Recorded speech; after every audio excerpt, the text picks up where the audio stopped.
শরৎকাল,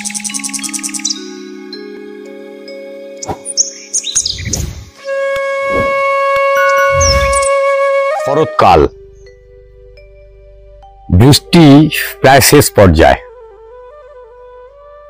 মহামায়ার আগমনী বার্তা এসে গেছে। খুব শীঘ্রই আমাদের এই যে নিম্নচাপ, সেই নিম্নচাপও আস্তে আস্তে দূর হবে। আর সেই সময় আমাদের যে বগনভেলিয়া গাছগুলো, সেগুলোকে পরিচর্যার সময়ও এসে গেছে। কেন এতদিন আমরা গাছ যাদের বাইরের শেডে বা পড়ে আছে অথবা শেডের বাইরে পড়ে রয়েছে, তারা গাছে কোনো খাবার দিতে পারেনি ঠিক করে, গাছ শুধুমাত্র পিঞ্চিংয়ের ওপরই রেখেছিলাম। প্রুনিং টুকটাক কেউ কিছু করেছি, সেইগুলোকে আমরা গাছ রাখা ছিল বিশেষত শেডে, কেননা ছোট গাছ যাদের তাদেরকে আমরা শেডেই রাখতে বলেছিলাম। আর যেগুলো মোটামুটি ম্যাচিওর হয়ে গেছে, যাদের মাটির ড্রেনেজ খুব ভালো আছে, তারা বাইরে রেখেছিলেন। কিন্তু গাছের গ্রোথ কিন্তু ওইভাবে নেয়নি, কেন অতিরিক্ত বৃষ্টিতে গাছ গ্রোথ নেওয়ার কথা কিন্তু নিতে পারেনি। তার কারণ সূর্য একদম নেই, যখন তখন বৃষ্টি আসছে, আকাশ কালো করে রয়েছে। পরপর নিম্নচাপ, এখন নিম্নচাপ যেটি আবার আসছে, আমাদের এখন হচ্ছে বা আসছে এরকম, সেটি হচ্ছে নবম নিম্নচাপ আমাদের চলছে বঙ্গোপসাগরে। আর এই সময় আমাদের যে পরিচর্যা, সেই পরিচর্যা আমরা আজকে আলোচনা করব। দুটি জিনিস আলোচনা করব। এর আগে একটি ভিডিও করেছিলাম, সেখানে সম্পূর্ণ আলোচনাটি হয়নি। দুটি জিনিস আলোচনা থাকবে, গাছের এই রোদ্দুর ওঠার পরে গাছ ঝিমিয়ে পড়া, আর আরেকটি হচ্ছে গাছের খাবার। এই দুটি নিয়েই আলোচনা থাকছে আজকে সম্পূর্ণ ভিডিওটি সাথে থাকলে এর উপস্থাপনাটি বুঝতে পারবেন আমরা কি বলতে চাইছি আর কিভাবে গাছের পরিচর্যাটি করব। আসুন দেখে নেওয়া যাক গাছগুলো সম্বন্ধে আমরা কি আলোচনা করছি। নমস্কার বন্ধুরা, আমি অমিত, আর আপনারা দেখছেন অভিজিৎ হর্টিকালচার। এই যে সামনে ফুলটি রয়েছেন, আপনাদের আকাঙ্ক্ষিত গাছ, সেই মহারানী। দেখুন ফুলে ভর্তি হয়ে রয়েছে। কম বেশি সকলের গাছেই কিন্তু এবারে ফুল আসতে শুরু করবে। এখনো পর্যন্ত আমি বলবো, গাছে যাদের ফুল আসছে ফুল কেটে দিন। তার কারণ এই সময় যদি গাছে ফুল আসতে শুরু করে, গাছে কিন্তু গ্রোথ নেবে না। গ্রোথ কিন্তু এখনো এই সময়টায় পার্টিকুলার গ্রোথের টাইম, আমরা যে বর্ষায় গ্রোথের টাইম বলি, সেই গ্রোথ কিন্তু গাছ অতিরিক্ত নাইট্রোজেন পাচ্ছে বলে বেড়ে উঠছে, সাথে করে রুট ড্যামেজ করছে, করবেই, করছে না করবেই। তার কারণ এই যে বললাম আমি গাছের পরিচর্যা বলবো আর মাটি বলবো। এই যে মাটি, গাছের ওপরের যে উপরিভাগের মাটি, কিন্তু এই যখনই রোদ্দুর, এখন আজকে যেমন রোদ্দুর রয়েছে, এখন বর্তমানে আবার বৃষ্টি আসছে, এই ধরনের জায়গাতে এই মাটির ওপরের মাটি কিন্তু বেশ কয়েক ইঞ্চি শুকিয়ে যায়। এই শুকিয়ে যখন যায়, তখন আমরা গাছ কিন্তু ঝিমোতে দেখি। এই ঝিমোনোর মেন কারণ হচ্ছে একটি, সেটি হচ্ছে এই গাছ শুকিয়ে যাওয়ার জন্য ঝিমোই আমরা ভাবি, কিন্তু না, গাছের নিচের দিকে, মানে আমি বলবো ঠিক টবের, এই যে টব উপরের দিক ভিজে রয়েছে, অনেক সময় দেখছি যেগুলো শুকিয়ে যাচ্ছে মূলত, সেগুলো উপর দিক শুকোচ্ছে ঠিকই। যেগুলো ফিডার রুট রয়েছে, ফিডার রুট শুকিয়ে যায়, কিন্তু নিচের দিকের পোর্শন, এই যে বাকি জায়গাটুকুনি, এই জায়গাতে রুট কিন্তু যেগুলো রয়েছে, সেগুলো মূলত ম্যাক্সিমাম রুট কিন্তু ড্যামেজ হয়েছে। তার কারণ অক্সিজেন ঠিক মতো না পাওয়া, অতিরিক্ত জল, কন্টিনিউয়াস বৃষ্টি, রোদ্দুর না পাওয়া, এই সবেতে গাছের এই নিচের রুটগুলো যখনই নষ্ট হতে শুরু করে, যাদের ওয়েল ড্রেনেজ সয়েল নয়, অক্সিজেন ঠিক মতন পায়নি গাছেতে, সেই সয়েলে মাটি গাছের গোড়ার দিকে শেকড়, আপনারা যদি কোনো সময় টপ খুলে দেখেন বুঝতে পারবেন, যাদের মোটামুটি রুট বল শক্ত, তারা খুললে দেখতে পাবেন নিচের দিকে শেকড় অনেক কিন্তু কালো কালো কালো কালো হয়ে যাবে। আর কালো হয়ে রুটগুলো নষ্ট হয়ে যাওয়ার জন্য ওই ফিডার রুট দিয়ে গাছ তখন খাবার নিতে চায় আর জলও টানতে চায়। এই ফিডার রুটগুলো উপরে থাকে বলে যখনই রোদ্দুর ওঠে, তখনই দেখবেন গাছ কিন্তু ঝিমিয়ে রয়েছে। আর এই ঝিমিয়ে টাইমে আমরা কিন্তু গাছে আবার অতিরিক্ত জল দিয়ে দিই, হয়তো অতখানি জলের প্রয়োজনই নেই। সেই সময় কিন্তু এই গাছটি দেখছেন এই ঠিক একই জিনিস হয়ে রয়েছে। এর কিন্তু নিচের দিকে রুটটাই প্রবলেম করেছে, ওপর দিকে ফিডার রুট শুকিয়েছে, যেখানে এক্ষুনি জল দিলে গাছটি কিন্তু ঝিমামা থেকে বেঁচে যাবে। কিন্তু অতিরিক্ত জল একেবারেই দেওয়া যাবে না। আমি যদি অতিরিক্ত জল ওই গাছের গোড়ায় দিয়ে দিই, তাহলে কিন্তু গাছ কিন্তু আরো ঝিমিয়ে পড়বে ভবিষ্যতে। এখন হয়তো একটুখানি সার্ভাইভ করে গেল, তারপরে বৃষ্টি আসবে, আবার কিন্তু জলের জন্য গাছের ওই প্রবণতা আবার দেখা দেবে যে গাছ ঝিমিয়ে যাওয়া। তাহলে আমাকে এখন করতে হবে কি, বুঝতে হবে গাছের মাটিটি সত্যি সত্যি ওয়েল ড্রেনেজ আছে তো, সেটা নজর দেওয়া ফার্স্ট। সেকেন্ড হচ্ছে গাছের মাটিতে যেমন নজর দেওয়া, তেমনি গাছের একটি জিনিস, গাছের নতুন রুট বৃদ্ধি করা। নতুন রুট বৃদ্ধি করার জন্য আমরা বারবার বলি কয়েকটি জিনিসে নজর দিতে।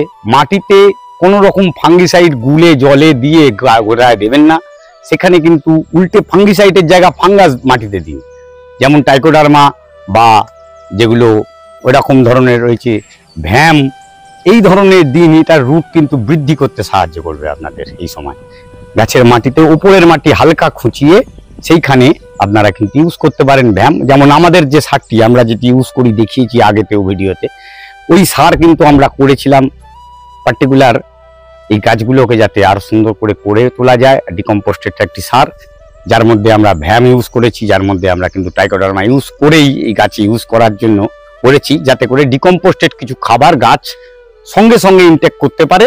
সেই কারণে, কেন কচি কচি শেকড়, সেখানে সার আপনি শিলকুচি হাড়গুঁড়ো এইসব দিলে গাছ কিন্তু নষ্ট হওয়ার প্রবণতা দেখা দেবে, আর সেই প্রবণতা থেকে আমাদের বাঁচানোর জন্য আমরা ওই সার ইউজ করে থাকি।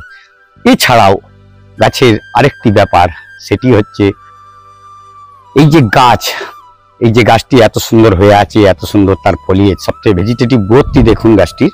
এই যতগুলো গাছের ডগা কাটা হয়েছে সবকটিতে নোট এসেছে।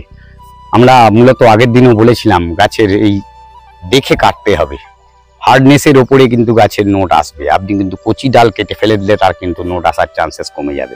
নজর দিতে হবে গাছের হার্ডনেস কতখানি আছে, এই ডাল ঠিক কতখানি হার্ড হয়েছে। এই হার্ড যতখানি হবে তার উপরে কিন্তু আপনি পিঞ্চিং বা প্রুনিং করতে পারেন। যেমন এই ডালটি দেখুন, এখানে আমরা অনেক সময় ভুল করে এই ছোট একদম কচি ডাল, একদম নরম দেখছেন, এই কচি ডাল আমরা পিঞ্চ করতে থাকি। এটি একটু হার্ড হলে, আরেকটু হার্ড হলে তখন কিন্তু পিঞ্চ করে দিন, তবেই কিন্তু এই পরবর্তী নোটটা আসবে। দেখুন এই গাছটির ডালটি কিন্তু একটু হার্ডনেস এসছে, আমরা পিঞ্চ করেছি, নতুন কিন্তু আবার দেখুন নোট এসে গেছে। ঠিক এই ডালগুলোতে এরকম করতে হবে। যাই হোক, গাছের খাবার, এই সময় গাছে মূলত খাবার কি দেবো? নাইট্রোজেন কিন্তু বৃষ্টির জলে প্রচুর পরিমাণ গাছ কিন্তু এই সময় পেয়ে তার কিন্তু ভেজিটেটিভ গ্রোথ, যে গ্রোথে গাছ কিন্তু সবুজ হয়ে ওঠে, সেটি পেয়ে গেছে। সঙ্গে করে পাতা ঝরানোর সিস্টেমও কিন্তু চালু রয়েছে, জল পড়েছে, পাতা প্রচুর পরিমাণ ঝরে যাচ্ছে। পাতা নেই, অতিরিক্ত খাবার গাছের জন্য একবারেই ভালো নয়। কেন গাছে যখনই পাতা থাকবে না, তার খাবার কিন্তু সে যে খাবার যেটি দিয়ে গাছের রান্নাঘর বলি আমরা, সালোক সংশ্লেষ প্রক্রিয়া চলে, সেই প্রক্রিয়াতে খাবার কিন্তু তৈরি করে গাছ।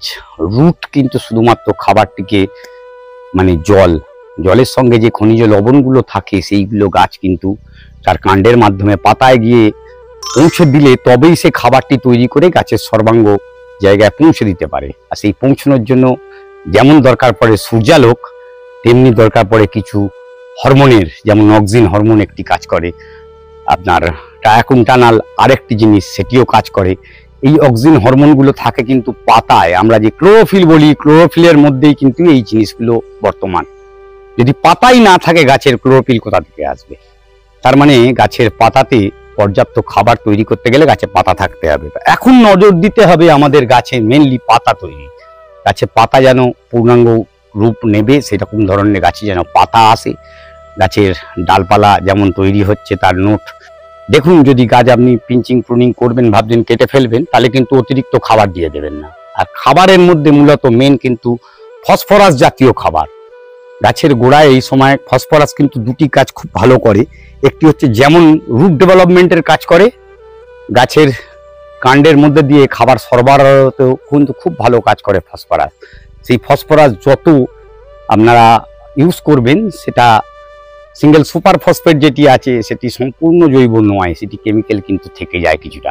সেই ধরনের খাবার কিন্তু আমরা কোনো জায়গা পাই না বলে বাধ্য হয়ে দিতে সিঙ্গেল সুপার ফসফেট বা ডাবল সুপার ফসফেট যেটি পাওয়া যায়, সেটি ট্রিপলও পাওয়া যায় বর্তমানে। সেগুলোকে খুঁজে বের করা বা সব জায়গায় অ্যাভেলেবেলই নয়। তা এই ধরনের খাবারের জন্য আমি বলবো সবসময় ডিকম্পোস্ট জাতীয় খাবার দিন। আর যেখানে ফসফরাস সমৃদ্ধ খাবার থাকবে, কেন ফসফরাস পাওয়া যায় ফিশ মিলের মধ্যে, প্রচুর ফসফরাস পাওয়া যায়। সেই ফিশ মিলটিকেও আমরা কিন্তু এই সারটি ইউজ করেছিলাম, যার জন্য গাছে ফসফরাসটাই বৃদ্ধি পাওয়ার জন্য গাছে খুব তাড়াতাড়ি গাছটি খাবার নিতে পারে। আর এইখানে আরেকটি গাছ দেখাচ্ছি আমি, এখানে দেখলে বুঝতে পারবেন, মাটিটিও দেখাবো সঙ্গে করে গাছটিও দেখাবো। দেখুন এই যে গোল্ডেন বিজা গাছটি দেখছেন, একদম পুরো বিশাল বড় ডাল নিয়ে হচ্ছে। এর কিন্তু প্রুনিং হবে খুব শীঘ্রই।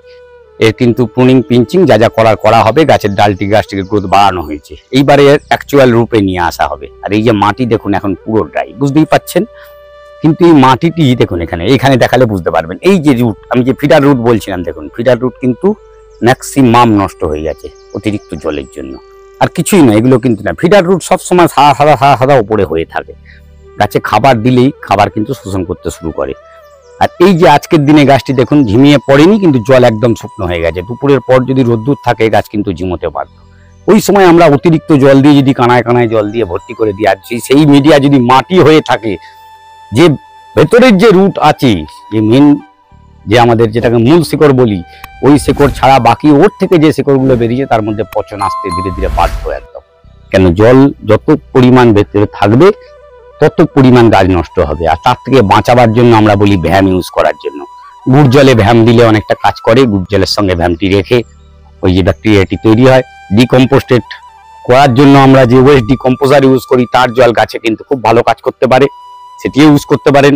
সাথে করে ইউজ করতে পারেন কখনো কখনো যদি মনে হয় না আমরা টাইকোডার্মা দেবো গাছে, টাইকোডার্মা ইউজ করুন। আর এই সমস্ত কিছু মিশিয়ে, যার জন্য আমি আমাদের সারটা, যে সারটি আমি আগেও দেখেছেন আমাদের ইউজ করাতে, সেই সার একদম ভার্মির সঙ্গে মিশিয়ে সেই সার আমরা গাছে দিই। একবারে একটি সারেই সমস্ত কিছু কাজ যাতে আপনাদের সম্পূর্ণ হতে পারে, সেই জন্য। বাকি রইল ফুলের কথা। বোগনভেলিয়া গাছ করবো শুধু পাতা বার হয়ে থাকবে, তা তো হতে পারে না। এটা যেমন গোল্ডেন ভিজা, গোল্ডেন ভিজার পাতা তো গোল্ডেনই হবে, ডেফিনেটলি এর গোল্ডেন আরো সুন্দর গোল্ডেন হয়ে উঠবে। এই একটি গাছ, খুব পরিচিত গাছ আপনাদের, সেই গোল্ডেন পেডোব্যামিনো। দেখুন গোল্ডেন পেডোব্যামিনো, তার পাতার রূপ কিন্তু ধীরে ধীরে খুলতে শুরু করেছে। এই গাছটিও ফুলে পুরো সম্পূর্ণ ভর্তি হয়ে যেতে পারে যখন সে প্রপার পরিচর্যাটি পাবে। আর এই গাছেরও পূরণ কিন্তু ঠিক সময় মতন করে ফেলতে হবে। তাতেও কিন্তু দরকার পড়বে সেই ফসফরাসের। আমরা ফসফরাস বলতে গিয়ে ফুল পাওয়ার লোভে সবসময় পটাশ ইউজ করে ফেলি। ফসফরাস, পটাশ বা এনপিকে, এনপিকের এন এখন কিন্তু প্রয়োজন নেই। বর্ষায় কিন্তু অতিরিক্ত খাবার, জল সব পেয়ে গেছে ওরা।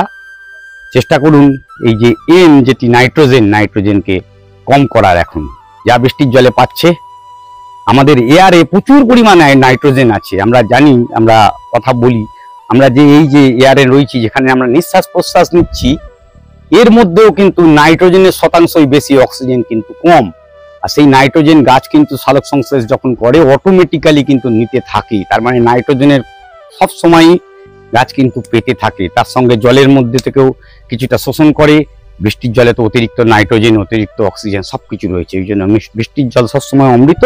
কিন্তু এই নয় যে গাছে অতিরিক্ত খাবার দিয়ে আমি নাইট্রোজেন, ফসফরাস অথবা পটাশ দিয়ে গাছকে আরো সুন্দর করে তুলবো। কিন্তু হিতে বিপরীত অনেক সময় হয়ে যায়, বেশি পরিমাণে কোনো খাবার দেওয়া যাবে না। যেটুকু দেবেন চেষ্টা করুন জৈব দেওয়ার। জৈব যে খাবার পাবেন সেই খাবার ইউজ করুন। জৈব খাবারেতে গাছের ক্ষতিটা কম হয়। অতিরিক্ত খাবার কোনো কিছুই দেওয়া যাবে না। গাছে বুঝে খাবার দিন। প্রয়োজনে গাছে রিপোর্টিং করতে হলে দেখে বুঝে রিপোর্টিং করুন। কোনো গাছ হয়তো ছোট জায়গায় রয়েছে, বড় জায়গা চাইছে, তখনও কিন্তু রুট বাউন্ড হয়ে রুট পচার টেন্ডেন্সি থেকে যায়। খাবার যেটি দেবেন সেটি যেন সুষম আহার হয় গাছের জন্য। যেমন বললাম আমি এখনই ম্যাক্রোনিউট্রিয়েন্টসের কথা, ঠিক মাইক্রোনিউট্রিয়েন্টসেরও প্রয়োজন হয়। সেখানে কিন্তু বোরন, আয়রন, জিঙ্ক, বিশেষ করে আয়রন অ্যান্ড বোরন, এই দুখানা ভারী হওয়াতে মাটিতে এই লবণ দুটি জলের সঙ্গে বেরিয়ে চলে লিচিং হয়ে চলে যায়। এই যে অতিরিক্ত লিচিং হওয়াতে মাটির কিন্তু উর্বরা শক্তি কমিয়ে দেয়। আর কপার, এর জন্য যে ধরনের নিউট্রিয়েন্টস ইউজ করেন, সেই নিউট্রিয়েন্টস কিন্তু ওই সারটির মধ্যে আমরা ইউজ করেছি। আপনারা যারা মনে করবেন না আলাদা করে দেবেন, সেটিও দিতে পারেন, কোনো অসুবিধে নেই। গাছে কিন্তু দরকার আছে কখনো স্প্রে করে, কখনো গাছের গোড়ায়। এই সমস্ত কিছু দিয়ে আপনাদের বাগান কিন্তু সুন্দর হয়ে উঠতে পারে। আমি বলবো এই সময় গাছে ফুল বেশি নেবেন না। ফুল কিন্তু আসার সময় এসে গেছে। ফুল যদি নিতে শুরু করে দেন তাহলে কিন্তু গাছের গ্রোথ আর বাড়তে দেবে না। তা ফুল এলে ফুল কাটতে হবে। একটু আমাদের নির্দয় হয়েই গাছটিকে পরিচর্যা করতে হবে। আর ডেফিনেটলি আপনারা কিন্তু ফসফরাস জাতীয় যে কোনো কিছু খাবার দিয়ে গাছকে তৈরি করে নিন। গাছ কিন্তু এই সময় ফসফরাস পেলে প্রচুর পরিমাণে পাতা ছেড়ে নতুন পাতা দিয়ে ফুলও ফোটাবে। কেন, বোগনভেলিয়া পার্টিকুলারলি আমি যেটুকু জানি সেটি হচ্ছে ফসফরাস সমৃদ্ধ খাবার কিন্তু খুব পছন্দ করে। আর পছন্দ করে বলেই অত সুন্দর গাছগুলো, অত সুন্দর রং বেরঙের নতুন নতুন আইডি, নতুন নতুন ফুল সবসময় আমরা পেতে পারি। যাই হোক, আজকের ভিডিওটি অনেকখানি হয়েছে। ভবিষ্যতে আরও কোনো ভিডিও নিয়ে আবার দেখা হবে অভিজিৎ হর্টিকালচারে ঠিক দুপুরে একটা অমিতের সাথে। নমস্কার, ভালো থাকবেন।